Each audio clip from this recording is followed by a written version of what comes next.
Okay, hello everyone. This broadcast should be live.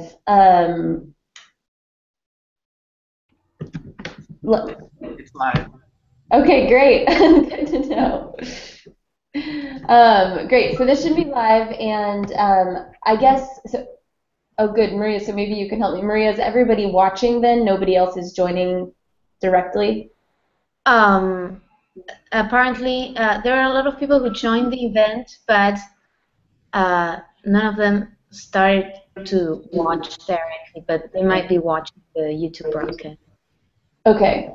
I will ask them to join there. Yeah. Okay, great. That sounds good. So I'm going to go ahead and get started. Thank you for your patience and sticking with this. I know the Netherlands match is starting soon, and we all are curious about that one. So I'll try to get through some of this. But we just wanted to share some of the initial work that we've been doing on trying to dig into the information that you all have provided us through your impact reports over the last year.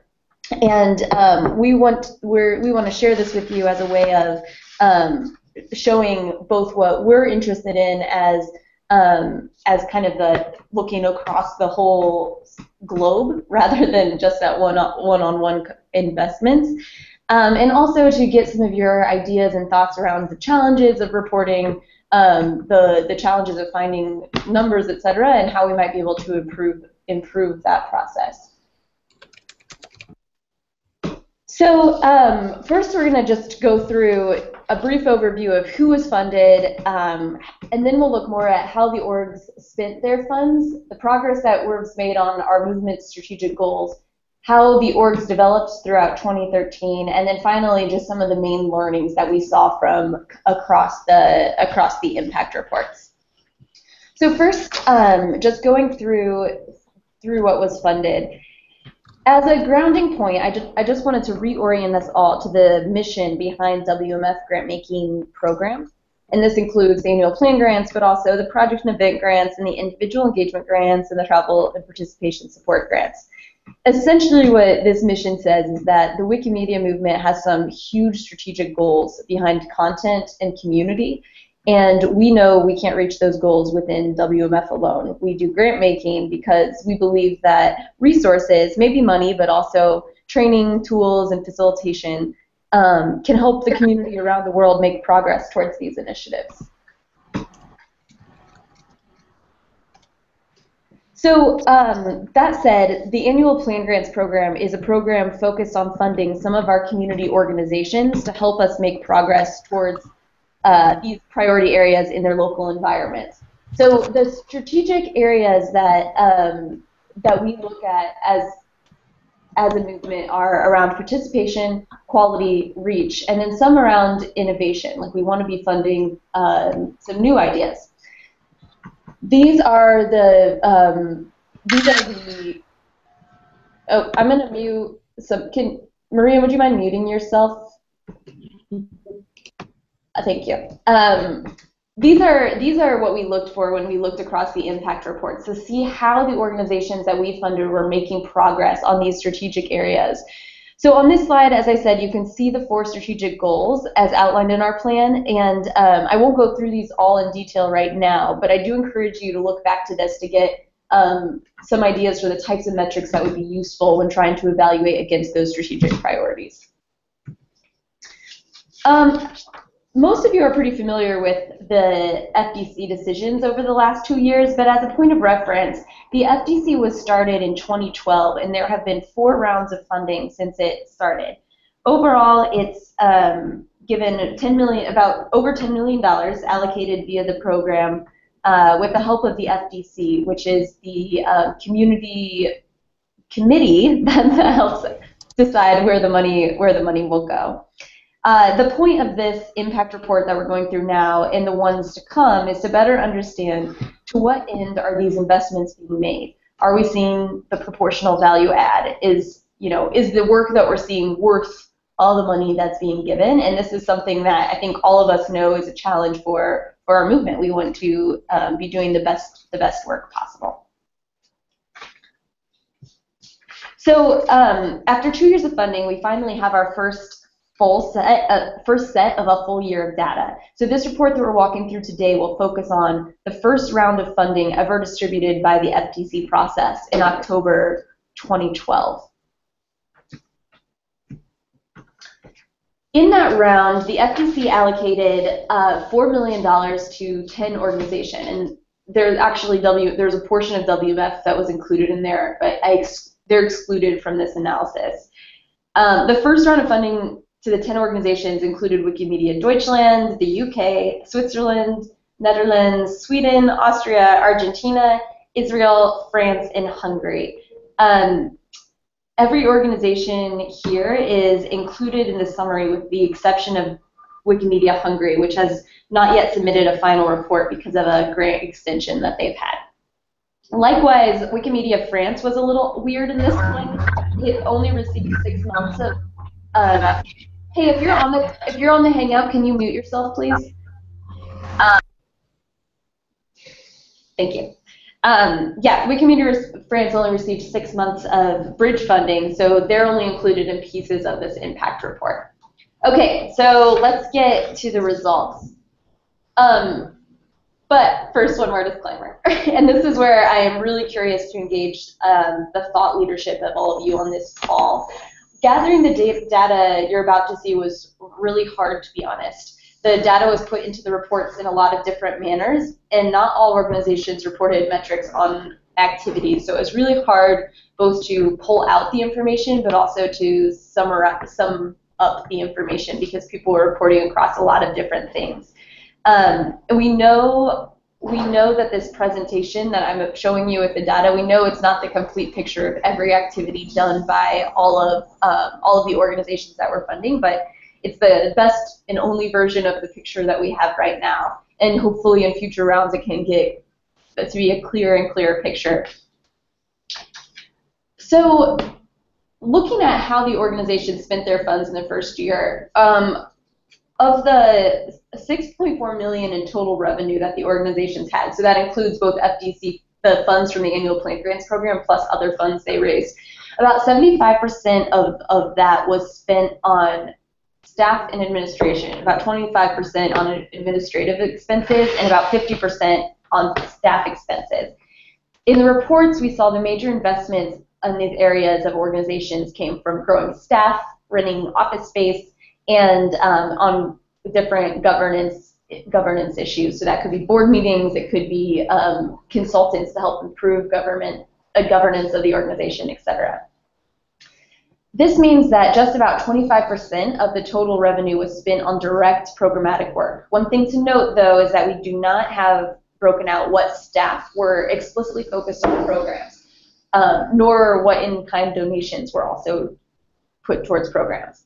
So it's important to remember that while this is a really high overhead cost overall, if it's invested in supporting really strong programs, that could be okay. However, this is an open question right now in our movement, is the amount of investment in overhead expenditures translating into better outcomes. So that's something that we are really curious to continue watching going forward. We compared these expenditures on staff, administration, and programs to what was originally proposed in the organization's budget requests to the FTC. Organizations on average received from the FTC about 87% of what they asked for, meaning that they needed to make some budget cuts for the actual execution. And according to this actual spending, it was the program funding that was cut rather than the staff and administration. We are really curious to see if this trend remains over time and what the implications are for the work that the organizations are doing. Some notes in terms of why organizations were spending over budget in a few areas. It seemed that chapters had a hard time accurately estimating startup costs, so office space might have been more expensive, or hiring might have been harder and more expensive than was originally anticipated. We also saw that there was some unanticipated fundraising costs, so groups that were able to raise external funds incurred some administrative expenses behind that. And then finally, a few chapters in their reports reported on board governance issues, which led to increases in their board meeting expenses, which they had down as administrative costs.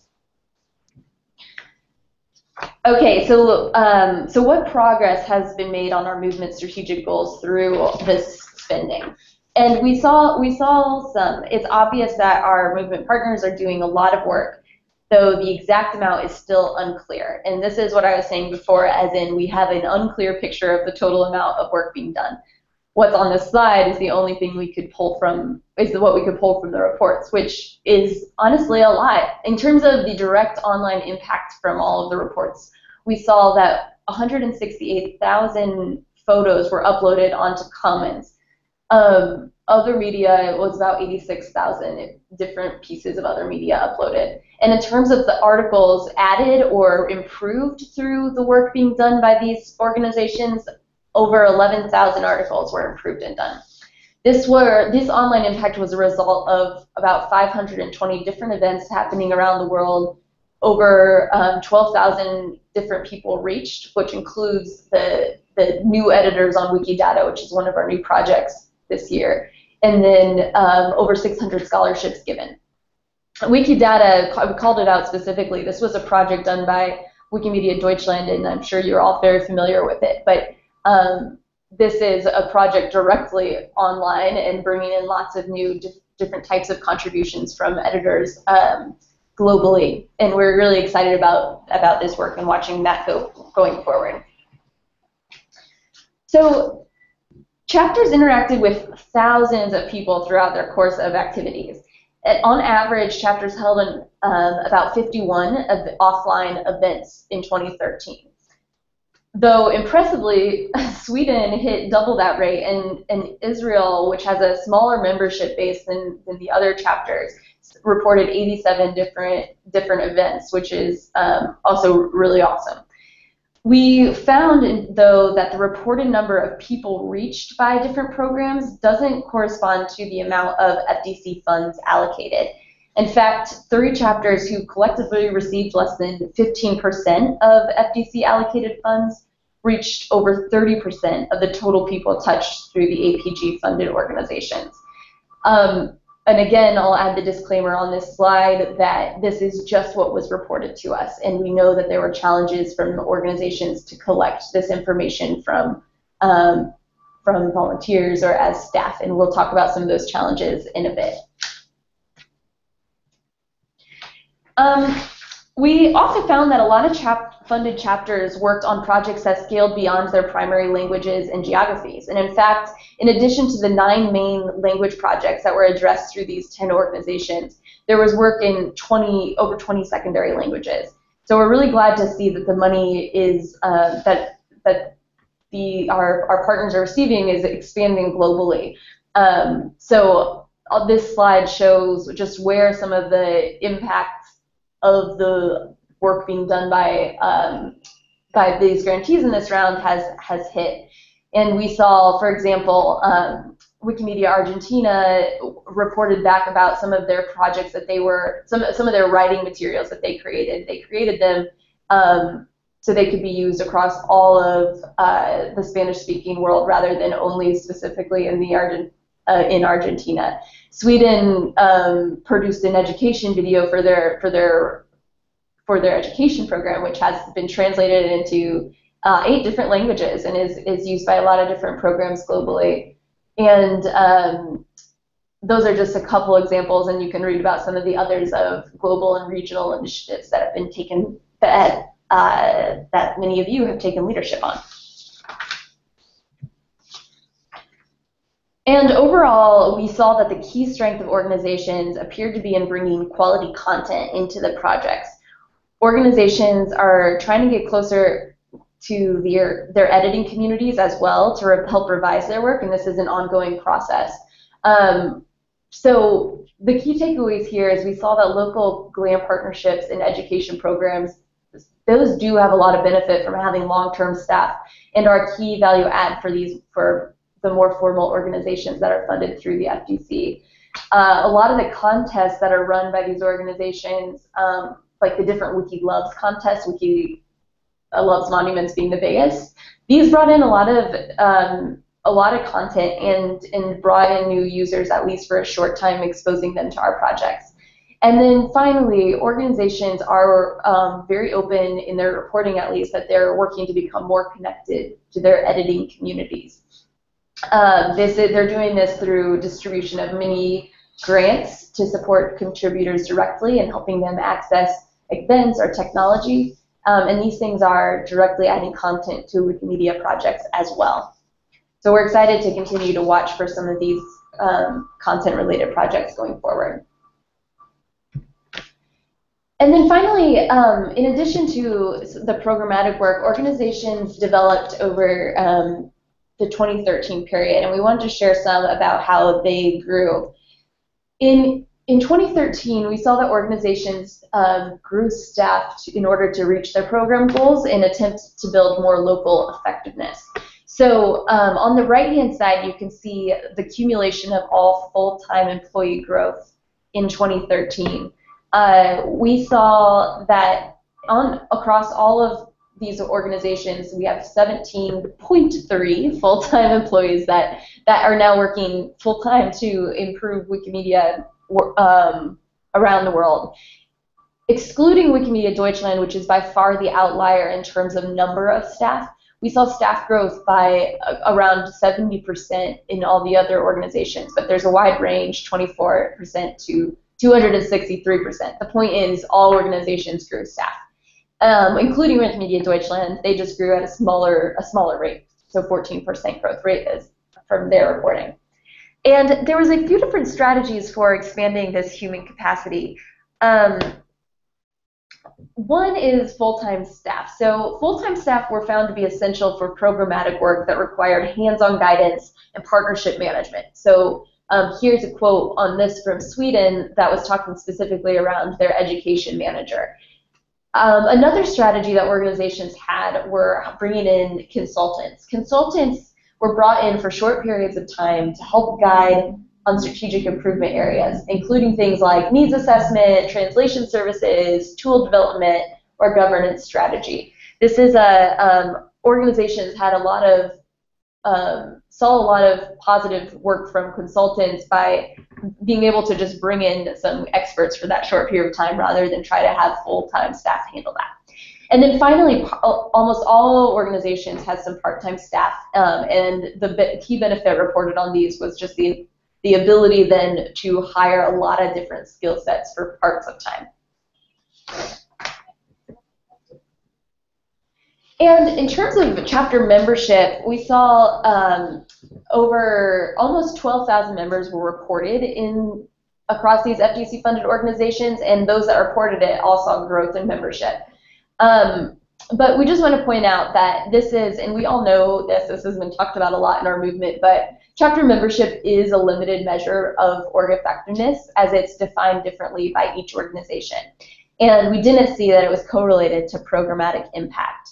So yeah, and that's just to point out that it could be a strategy of your organization to try to build up membership or use it as a promotional tool. So for example, Deutschland counts all their donors as members, so it's a benefit of being a donor. But Israel, which is on the bottom end of this one, they don't have as many members, but they have reported lots higher participation rates in their events than organizations that do have a lot of members. So it's not necessarily the strategy that they might need to pursue. Okay, so what did we learn from our 2013 grantees? Well, we learned a lot. First, I want to walk through some of the common challenges that were identified by organizations. And I know this is a dense slide, but I'll post all these things so you can refer back to it. We saw a series of challenges on the programmatic side as well as on the organizational side. First, on the program side, one of the things consistently talked about throughout the reports was that community engagement was difficult. Organizations were facing challenges in establishing relationships with local editors. And a lot of organizations had planned on giving small grants, but actually found it hard to distribute them. Some reports there were some learning patterns created around community liaisons and that being an effective way to help mitigate these issues. So we'll be interested in seeing how other organizations try to engage their community more. Another challenge on the program side was prioritizing partnerships. Organizations actually reported on receiving so many requests for education programs or grant partnerships that they weren't sure how to set those priorities. There was also issues on execution in the program side. So a challenge was that organizations found that they couldn't actually carry out the full slate of programs that were described in their original grant proposals. One learning pattern that came out of this was around targeting specific groups. We found that groups that were able to focus on a smaller set of goals and a specific target audience were better able to execute against their programs. And then finally, volunteer management. Chapters struggled, then this was self-reported, that there were struggles to recruit and manage volunteers, and they had some volunteer burnout. And this also contributes some to the ability to report numbers, for example, because oftentimes events were led by volunteers who didn't want to fill out a form that says how many people were there, etc. On the organizational side, we saw some challenges around reporting. We know that there is this language barrier. It's clear that some entities, it's easier for them to write in English. And so it would be interesting to, as we go forward, to just recommend putting some budget aside for a translator to help save some time and have a translator just translate your report from your local language. Another challenge on the organizational side was estimating budgets. Several newer entities that were going through growth phases had a lot of budget variance, and we'll see how this continues over time. It could be a skill thing. It could also just be a new organization thing. And as we understand more what are the startup costs of a Wikimedia organization, we might get better at this overall. Another challenge was around hiring and onboarding, just being able to find people that really need and are able to handle the diverse community that we work in. And then finally, governance issues. There were some higher administrative costs due to some of the board governance issues, and these were reported by organizations. Okay, so I wanted to go through some of our theories on why there were some gaps in data, and it will be interesting in the Q&A, I'll finish up shortly, for us to talk through, what you guys think of this, and if these are really the reasons that it was difficult. But these were the things that we heard through the grant report. One was the way that everything was designed is to try to encourage self-evaluation and not be too prescriptive in what's required to report on. As a result, there weren't specific metrics that were required in reports. So people could and did report across a lot of different metrics at various levels of detail. Also, many organizations began tracking only partway through the year, so we missed out on data from a lot of the fiscal year. And one of the things that we talked about before as well is that many maybe of the volunteers of the organizations were unable to or resistant to reporting outcomes and other metrics. And this means basically that a volunteer just wants to run an event. They don't always want to also fill out a full tracking report about who attended that event and what things exactly were done, etc. And then finally, lack of evaluation knowledge, and this is something true, I think, for all of us. We need to have a better understanding of what it means to draw parallels between our offline activities to our online metrics, and this is really, really hard work. So the challenge, I think, for all of us is just that we continue to build our capacities in evaluation to try to increase our understanding of impact.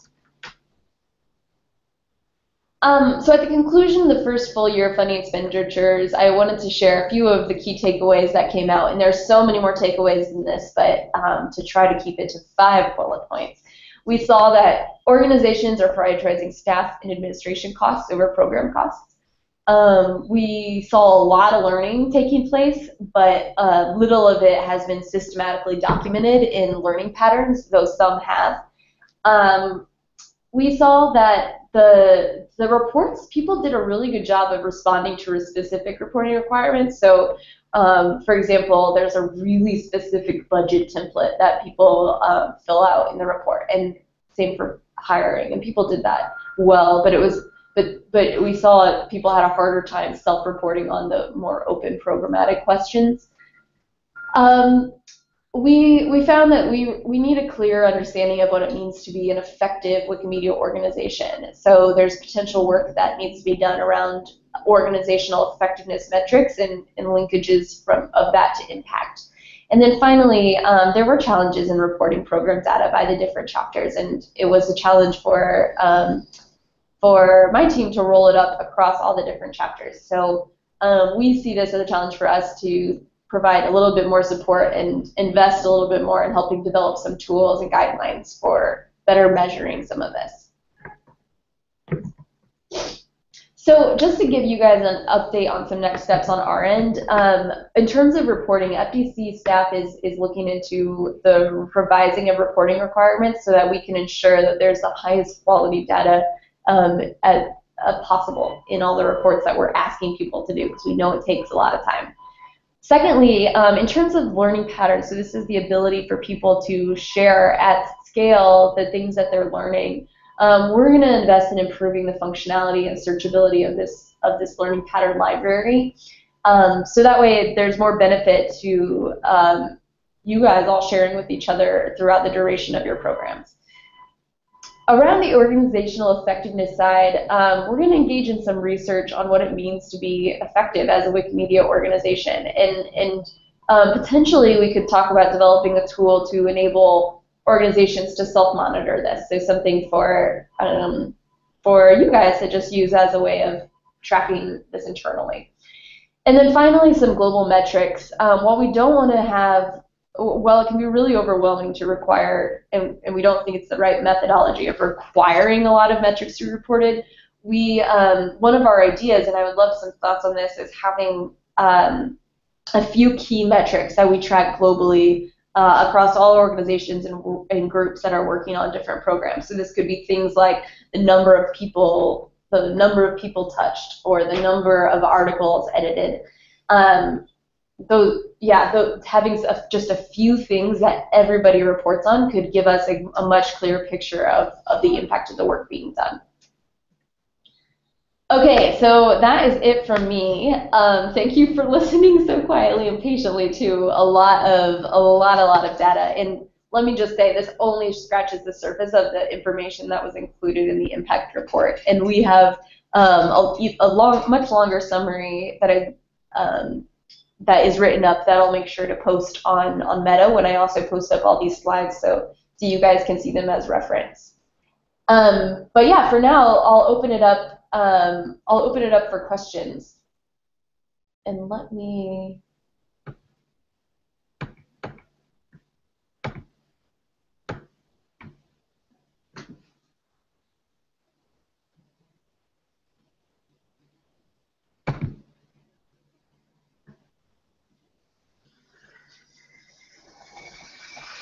So yeah, any immediate questions or things that stood out? I'm really curious if people found this. Yeah, I'm curious about all the impressions people had of the way that this information was presented, as well as combined, like what was missed in the way that this was pulled together, what was appropriately highlighted that we find that's valuable. Yeah, anything.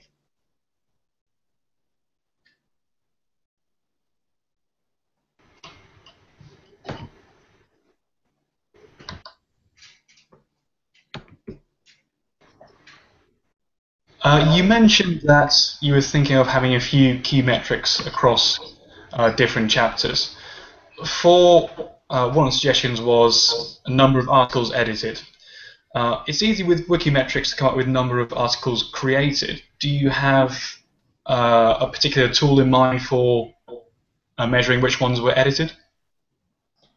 Yeah, Yeah, great point. So I was throwing that out as an example, definitely not as a done deal, like this is the metric we want to be tracking. If we did decide that that was a metric that we wanted to, like we all think that's what a good metric, then yeah, I would try to get that embedded into Wikimetrics. And I actually should have added that onto, I should have added that onto the next steps as well. We're continuing to build out the capacities of Wikimetrics, and internally, the Foundation's engineering team is increasingly wanting to rely on Wikimetrics for their data as well. So they're adding in a bunch. They're wanting to add in a bunch of new functionalities in terms of which things are reported on.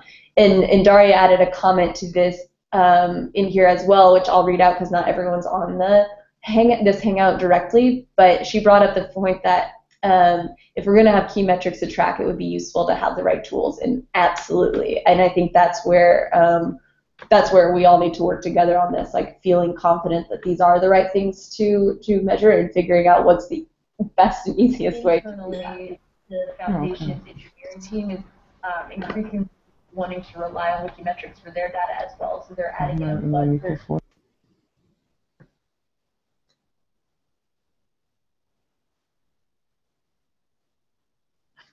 If you're watching the YouTube stream, you can ask questions. There's a Q, and Maria, interrupt me if I'm saying this wrong. There's a Q&A button that you can put stuff into, and we can see that. And so there will be a little bit of a lag there, but we're keeping an eye on that and can answer any questions that pop up there. You can also just post a comment on the Google Plus page, on any of the Google Plus pages for this event. Oh, thanks, Edward. Perfect.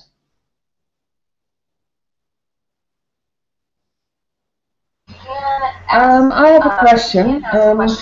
Are you going to provide feedback to all the individual impact reports as well, or is it just a general sort of feedback on the whole process?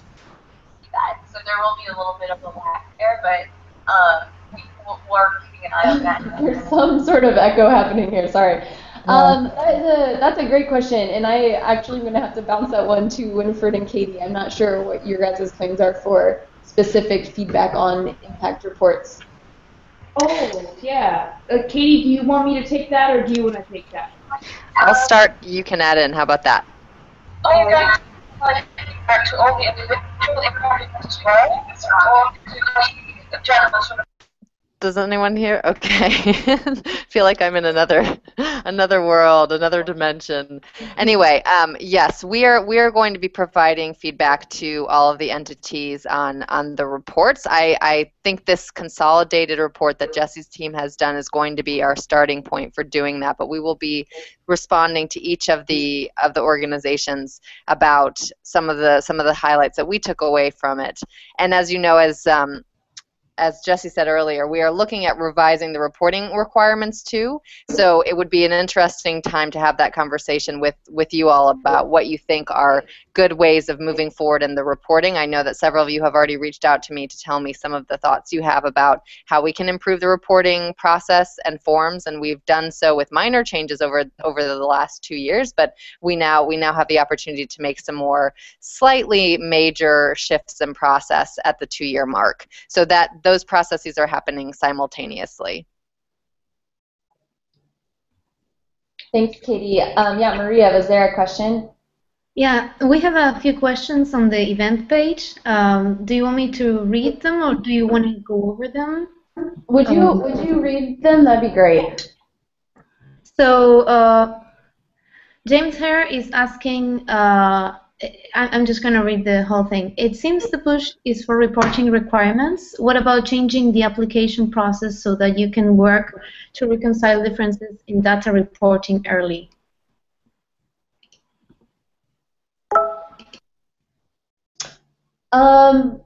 Yeah, I mean, I think that there are certainly things that we can improve in how we do the application process. So, for example, a lot of the point of an application is to present the types of reflection questions that will help demonstrate success later on. And so as we have a clear picture of like what are the things that matter the most to get right in the application process, we can refine it on that end.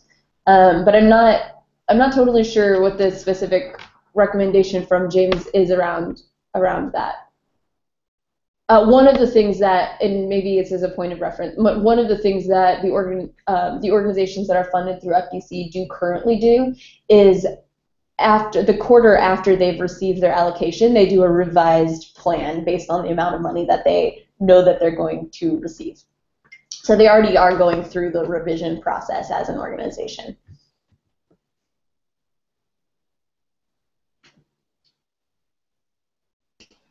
Okay. Yeah, is there another question? I have another comment.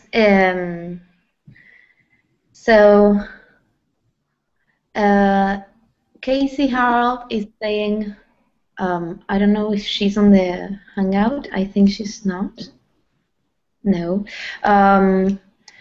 Some reports did include data on the number of articles improved. It would be great if the organizations who do this could create a learning pattern to share how it was done.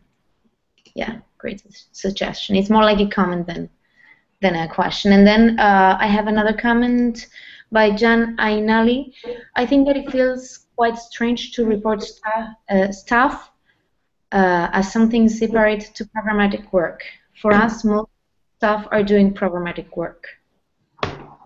Yeah, I think that's a really good point. So Jan's point around staff being a separate expense from programs, and that's something that I know I feel the tension with that one too, because a lot of staff are directly 100% focused on programs. So yeah, I mean, one thing for us to do is we could think about better ways of how we talk about allocating staff time. So maybe like the ones that are 100% focused on programs. So those would be the education managers or the GLIM partners in those things. Yeah, I think we do need a more sophisticated view of how staff directly works with programs. And Michal Lester asks if you're going to share the presentation. Yeah, absolutely. The presentation will be shared. And in fact, we had a more, and I probably should have given this background before, but Casey Harold was a consultant with my team here at WMF before the advisory group meeting back in May. And part of that project was to go through all of the impact reports to get a better understanding of what was all this money, what happened with all this money that was spent throughout our movement, and she pulled together a really a longer version of what I just shared, with a lot more detail around the new innovative programs that organizations were doing that we don't necessarily have a lot of impact or outcome metrics for quite yet, they're still really interesting and curious to see what happens to them. And I'll post up a version of that as well. So there will be the more in-depth version as well as this one.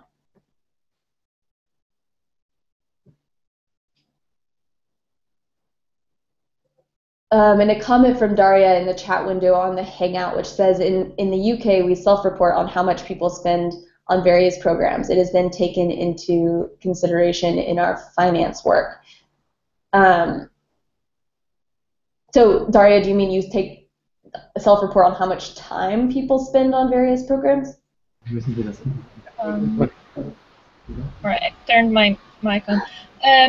So it was a comment too when someone was saying that staff costs should or shouldn't be separate from program costs, right?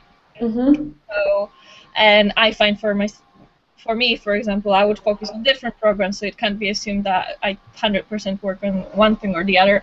So yeah. I actually don't know exactly how it works with our budgeting and spend, but I know that all of us have to estimate how much time we've spent in each quarter on given programs, and then it's sort of I think it's added to the cost of the program. I mean, Richard might correct me if I'm misreporting on how we do it, but I think he's nodding. That's correct. Okay, Richard gave you this. So as a quick workaround, to not maybe monitor day to day how much time you spend on each thing, because that might be a bit too cumbersome. But as a reflection, sort of looking back at a quarter, it helps a little bit to see a little bit in real terms how much different programs cost. That makes sense? Yeah, that makes a lot of sense, and thank you for sharing that. And that might be something I might follow up with you guys, like the UK going forward too, to get a better idea of how you guys do that, because that is an important thing. It doesn't come out obviously in this report, but in terms of understanding and evaluating your programs, it is important for you to get the full cost of what those programs are, and that cost does include staff time. And as you say, Daria, it can get complicated when, as a staff, you're holding a million balls and like working on a little piece of 20 different programs. And we all, I think, on this call understand how that feels and do that too. And if the UK has found a useful way of estimating that, it could be a useful learning or tool to share across organizations. So be expecting some follow-up from our end. So that's great. So I have two things I would like to share, and first of all, thanks a lot for this, definitely. And there was the slide with the membership, with the numbers of the members, and it said that all our donors automatically that we count them automatically as members, but that's not correct. Okay, so that's correct. Definitely not, because then it would definitely be more than like 10,000. It's probably a misunderstanding, because we send out membership applications with the Spendenbescheinigung? With the donor receipts. So when we send out the donor receipts, we ask people if they want to become a member, and then sometimes they said yes or no, but we definitely separate those numbers. Okay. So, and I think it would give a wrong impression in the slides if it stays this way. And the other one is a +1 to what Daria and Jan and Ainali said. So I think it really gives a wrong impression if you divide those three costs, like program administration and staff, because several of us are working, of course, on program stuff, and for example Wikidata as well. And this is all programmatic work, and I think it is like really dangerous to show it like this, because I think it really makes people, it gets people like crazy about it, because it looks very terrible, and in fact it isn't. And I think I would recommend to only share these data if you had really asked them in the report. So, for example, when we do our time management, then we also differentiate between our programmatic work and administrative work, but it wasn't asked in the impact report, and so I think it's not really possible to evaluate it like that.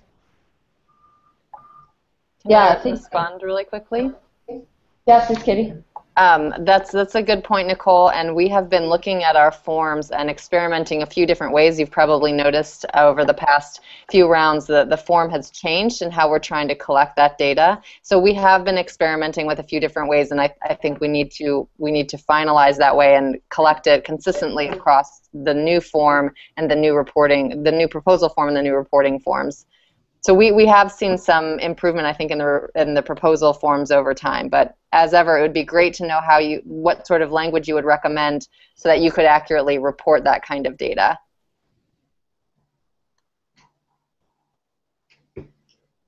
Yeah, thanks, Katie. And then also to your first point, Nicole, around the membership. Thank you for making that clarification. And that was a misunderstanding in reading the report. And that's one of the reasons that this call is open for anyone to join, and obviously we'll have the link, but we wanted to have it, we just invited the people that were FDC recipients, because we wanted to make sure that we had corrected any factual errors that we had before posting publicly and all of that. So we'll make sure to update that. Yeah, thanks, Katie. And then also to your first point, Nicole, around the membership, thank you for making that clarification, and that was a misunderstanding. Maria, was there another question on the...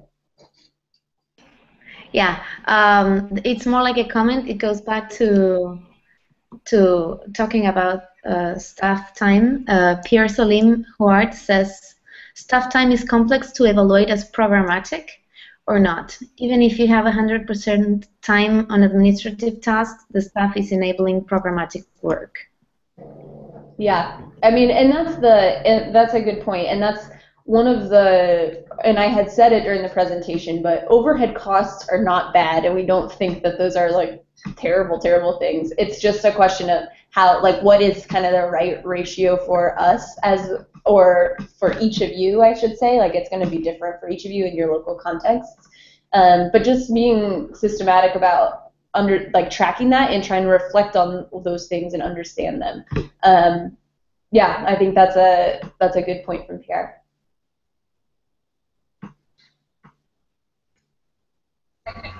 I have a question. When you got the results, was there anything that really surprised you that was very different from what you would have expected? It's just a question of what is kind of the right ratio. Sorry, there's an echo behind you, Sandra. Did you say anything that surprised?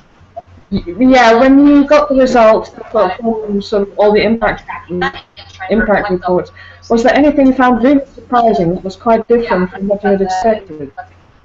Ooh, that's a good question. I will say I was surprised at how high a lot of the content numbers were. And if you remember the one slide I showed with the number of images added and media and articles, I was pleasantly surprised at how high those are. I was like, wow, this is like, we've done a lot of stuff in 1 year. Like, that's really cool.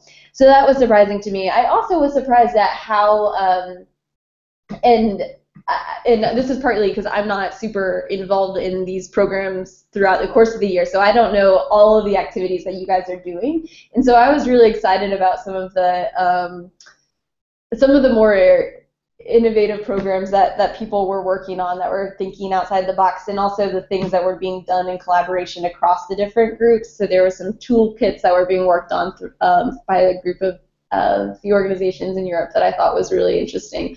But yeah, I don't know that there were any huge shocking surprises of it. I don't know if you had any big surprises you saw.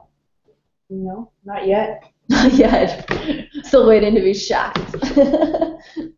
But yeah, I mean, I think like the work that you guys are doing is really exciting, and there's a lot still to be understood about how, yeah, like what are the best investments to be made in terms of, like, is it staff, is it administrative costs, is it just directly funneling the funds to community members? There's a lot of work and understanding still to be done there, and I'm excited to continue exploring that, for us all to be continuing to explore that throughout the next year. And it's this first round of impact reports, this is really our baseline for information. Like, we've never collected this information systematically before, so in some ways, like, none of us really knew we didn't really know exactly what to ask to get the best information, and a lot of you didn't know what exactly to tell us to give the best information to the world, and that's fine. I think that's a learning process, and that's something I think we're excited to continue improving and iterating on together going forward, and seeing how,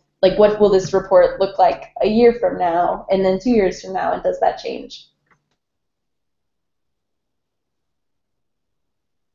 Yeah, if there is time right now, I would love to know, as I just put in the chat box, a little bit about how this impact report felt. It was designed to be obviously coherent and in alignment with the quarterly reports that you have filled out, but it was supposed to be more big picture and obviously looking across the full year, not just at the final quarter. So I'm wondering whether this was a useful reflections process or whether it felt like just another form you had to fill out. I'd really appreciate those thoughts and comments, because we are in the process of revising these forms as we look forward into the future, assuming the FDC process continues, of course. And I'd love to take this chance to either just ask you to share a little bit more with me offline about how this felt, or if we have time now on the call.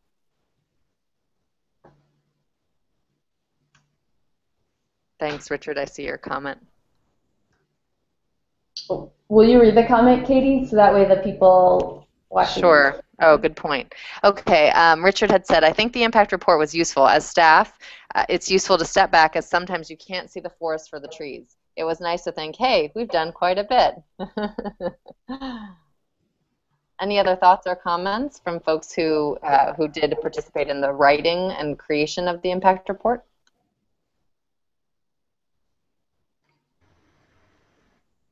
I know for Wikimedia UK, some of the figures which we put together for the impact reports will be used in our annual report, which is an official document for our members. So that was also useful.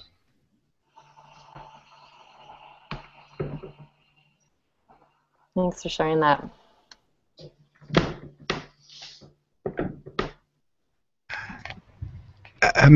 It's Pavel from Wikimedia Deutschland. Can I give back the question to the grant-making team of the foundation? Do you feel that the impact reports you have reviewed and now accumulated to one big report, does it really reflect the impact the FTC money had globally? So do you think this impact report shows the actual impact we all together had? And that's an open question, but you read it. You read them all. You were able to aggregate them, and so I wonder if you have the feeling that this is an accurate picture. Whether or not this is an accurate picture, I would say no, it's not. And as I said at the beginning, like, this is incomplete. Like, not everybody reported on every one of these metrics, and we made it look like it was very, this is what everybody did, but we don't know what everybody did across all of their different programs. There's so much stuff happening. This is a very simplified view of it. I also think it's important to know, like, there is lag time on the work that's being done by many of you, and that is a fact. Like, it will require reflection a year from now as to whether or not what impact your education program might have actually had, and that's something that we need to all be sensitive to and aware of, and also disciplined in going back and looking at. Also, what this doesn't capture is the types of new experiments that are being done, unless there are specific things being recorded in terms of the online effects. We didn't record in this particular report what the new experiments are that are out in the field now, and are waiting to get results on. And those things are important for us to have, like, continually being different stages of the life cycle for programs is going to be important for us to understand our overall impact. What I think this summary does help show is a little bit about what will we hold ourselves accountable to, and what are our key focuses in terms of impact, and that was what this report highlights. So it's highlighting there's an organizational side of things that is perhaps required in order to do a lot of work, but how does that translate into online impact? And that's the big question. What does the offline work? How does the offline work and investment contribute to online impact? And that's one thing that this report highlights is still an open question. I think, Pavel, from my point of view, it is certainly quite useful to have these reports coming in. As Jesse said, they're one part of the bigger picture, which is complemented by face-to-face meetings that we have, learning conversations, site visits, and a number of other inputs that go into the FDC's understanding of how an organization is working and what their programs are doing when they make those decisions about future funding allocations. So from my point of view, it's one, as we are so fond of saying, one of many inputs in the FDC process, and a really important one, I think, because it is a chance to really look back on the last full year and reflect on the work that's been done. So I think that it is an important part of the process for us.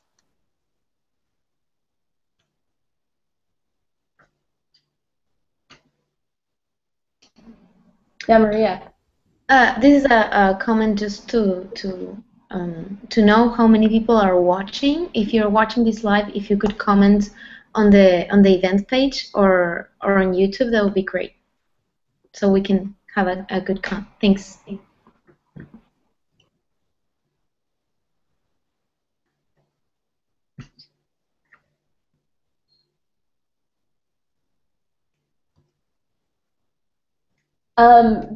Great. Well, I was allowing just a few extra seconds for the lag time for the YouTube watchers, but we were hoping to keep this around an hour, and with the delay and all of that, excluding the delay, it's been about an hour. With the delay, it's been a little bit more. But thank you all for your patience at the beginning of this and getting this set up, but also your contributions to the discussion at the end. And also for those of you who were the ones that had reported 2013 work, thank you for the work that you did. It was really exciting and impressive and fun to learn about. And also thank you for listening and trying to participate in this overall. We are excited that we even are at a point where we have a baseline as a movement for this type of work, and excited to see how that baseline shifts and changes and why it shifts and changes over time. So thank you for your participation in that, and be expecting a lot of conversations to come around better ways that we can understand the ultimate effects of the work that's being done. Okay, so with that, I guess go watch football, and we'll talk to you all soon. Thank you, Jessie. Yeah, thanks everyone. Bye. And excited to see how that baseline shifts and changes and why it shifts and changes over time. So thank you.